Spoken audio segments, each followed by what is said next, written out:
Butoy na kunsa man kadiya. Na nag-email lagi ko amin. Sa pag cellphone butoy. Di man ha makatabang sa imo ha.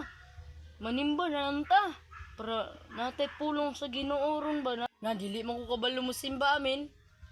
Di lang sa siguro kung simba amin kay di mo ko kabalo mo simba gud.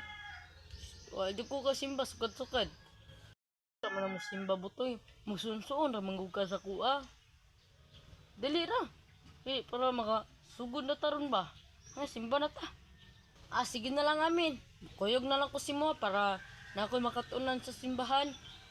Dali na. Latsa, mag-ilis ako ha. Kajut lang. Okay ra ni amin. Nindot man po ni suuton ko. Okay ra ni? Pangako man po ako ni. Okay ra ni? Okay ra ni. Uy, at least makasimba ta. Para natay pulong sa Ginoo karon. Butoy. Ya, tulo tayo ito.